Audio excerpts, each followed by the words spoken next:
Jambo. Welcome to the third presentation in this new series, Two Christianities. This presentation is subtitled New God in the Temple.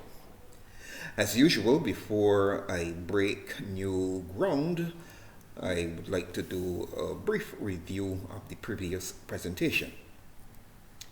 In Apostasy Past and Present, I said that Jesus, unlike Lucifer, has what I like to call the God gene. I also said that the Son of God must have a nature similar to his Father, and we made mention of everything producing after its own kind. A young lion has lion nature, a baby elephant has elephant nature, a boy or girl has human nature, and of course the Son of God also will have the nature of his Father, which is God nature or divine nature. I also said that the Adventist prophetess Ellen White was the worst Trinitarian ever, and we looked at two quotes that she made, which would no doubt disqualify her from being a serious Trinitarian. One statement, she said that only this begotten Son of the Eternal Father could enter into all the counsels of God. And then she also said that only the Father and the Son are to be exalted. And these two statements by themselves disqualify Ellen White from being a Trinitarian member of the Trinitarian fraternity. I also made mention of the fact that Paul predicted that after the death of the pioneers of the faith, after Peter and James and John and himself and the others were laid to rest, that you would have a shift. He said that grievous wolves would enter in. They would be infiltrators. And he said, from among yourself men would arise, meaning there would be apostasy from within and without. And of course, this apostasy would lead the church in a different direction. And we said one of the main differences is that there would be a new God introduced into the Christian faith. We said that the man of sin, the mystery of iniquity, the son of perdition, would introduce a new God into the church. We also said that in the end times, the beast system in the book of Revelation, we said that Lucifer was the one who gave the seat, power, and great authority to the beast. So there's a beast behind the beast. And the beast behind the beast, of course, is none other than Lucifer, the being with the God fixation, the being who wants to be worshipped like the Father and the Son.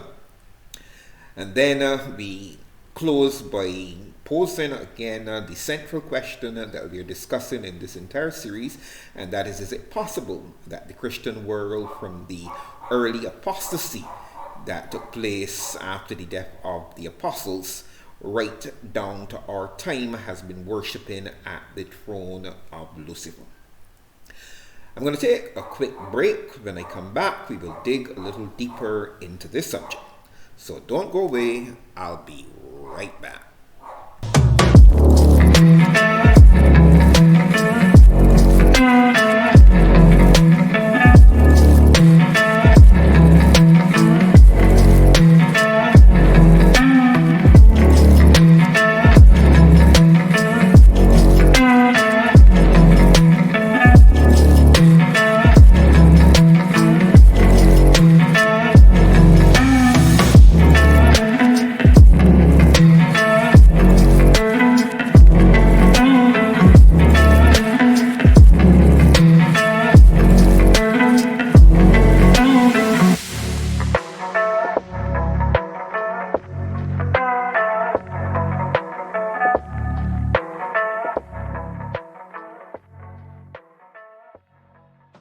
Let's go back to 2 Thessalonians chapter 2, verses 3 and 4, where Paul tells us that a new God would be introduced into the Christian faith.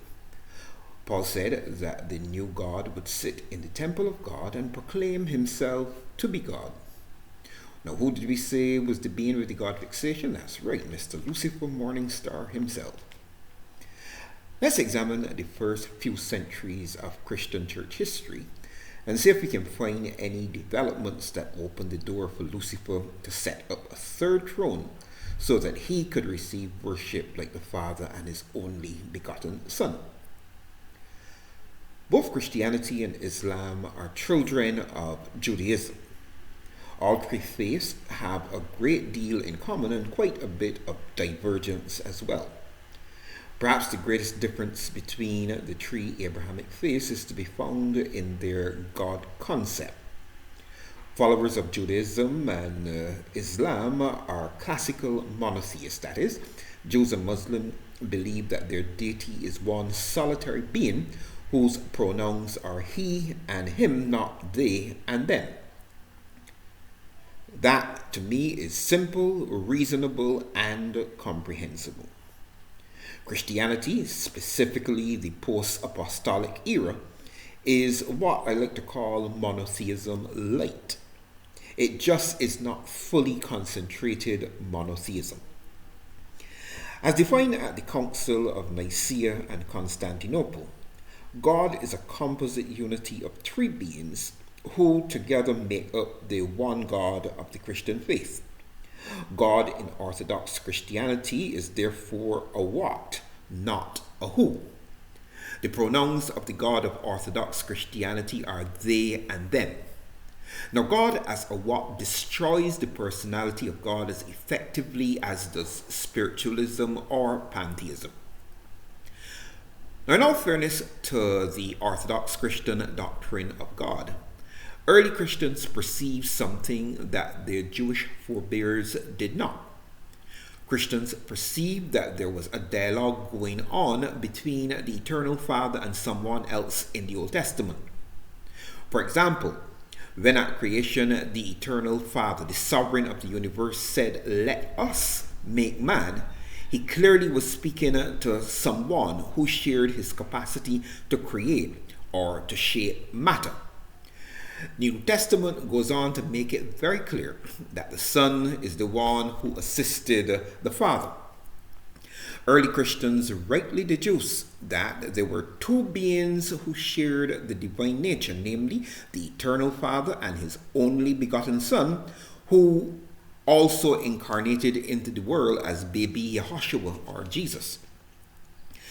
Now, Christians were on good, solid biblical foundation when they affirm that Jesus, as the literal Son of the eternal Father, possessed divine nature and could rightly be called God. There was no problem there.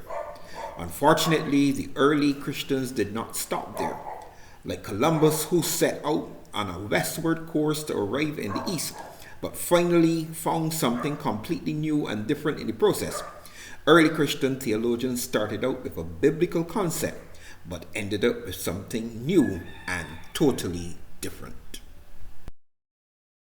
At the Council of Nicaea, Athanasius argued that the Son was of the same substance as the Father, and that he was co-equal, co-eval, and co-eternal with the Father. His main rival, Arius, differed. Arius said the begotten Son was similar, but not exactly the same as the Father. Athanasius and his supporters summed up the new belief in a sentence which stated, "There never was a time when the Son was not." Arius countered by saying if Jesus was the only begotten Son of the Father, then there must have been a time when the Son was not. Athanasius and his followers were charting a new territory for the Christian faith. They were also giving Jesus props that Jesus never claimed for himself. It mattered not that Jesus clearly stated that he was subordinate to his Father. Neither did it matter to Athanasius and his followers that even after the incarnation, Jesus was still calling his Father, "My God." The early church theologians were on a God-making roll, and new gods were just waiting to be created. So just to clarify a little bit more, Athanasius said Jesus was co-equal with the Father. Jesus said, "The Father is greater than I." Athanasius said Jesus was co-eternal with the Father. Jesus said he was begotten by the Father. Athanasius said Jesus is the God of the Bible. Jesus, however, said that the Father is the only true God of the Bible. Athanasius said Jesus is a part of an evolving God concept called the Trinity. Jesus said, "My Father and my God," signifying that God for him was just one person, namely his Father. At the Council of Nicaea in 325 CE, Jesus was declared to be co-equal, co-equal, co-eternal, and consubstantial with the Father. That was Trinity being number 2. In 382 CE, at the Council of Constantinople, church theologians did the unthinkable and made the Ruah of God, the glory of God, the life of God, and the presence of God into a third being of the Trinity, thereby establishing a brand new God called God the Holy Spirit into the Christian faith. So what did Paul say in 2 Thessalonians 2 verses 3 and 4? Paul said a new God would sit in the temple of God and be worshipped as God. So let me ask you this question. If the co-equal, co-eternal, co-equal, consubstantial Jesus and the Ruah of God are two new gods added by the Trinity doctrine at the councils of Nicaea and Constantinople, is it possible that Lucifer could be receiving worship by the addition of these two strange new gods and by the adoption of the Trinity doctrine into the Christian church? To help you decide, I ask you to consider the following. Number 1, monotheism declares there is one God. The one God of monotheism is a he and a him, not a they and a them. God is a who and not a what. Point number 2, the divine nature of Jesus allowed for two divine beings. As we said just now, Christians picked up on this more so than Jews and Muslims. Number 3, Jesus, however, declares in spite of his divine nature that his Father is the only true God. Point number 4, Jesus with his divine nature was still a classical monotheist, just like the Jews and the Muslims. Now here's where the rubber hits the road. Trinitarians, by making Jesus co-eternal, co-equal, and co-equal with his Father, and by making the Ruah of God the third part of a composite unity that is called the Trinity, have created a new God unknown to Jesus and the Jews of the Old Testament. This new Trinitarian God, I submit to you, is none other than Lucifer sitting in the temple of God, receiving worship as though he were the God that Jesus came to reveal. I think I've given you enough to ponder for now, but join me in part 4, when we will dig a little deeper and I will show you how the Jews of the first century were worshipping Lucifer while claiming to be worshipping the God of Jesus. I'm Lenrod Nzulu Baraka, founder of Afro-Caribbean Spiritual Teaching Center and Children of Kush publications. Since laughter is considered to be the best medicine, here's something to consider. If olive oil is made from olives and coconut oil is made from coconut, then what the hell is baby oil made from? Asante sana na kwaheri, which is Kish Swahili for thank you very much and goodbye.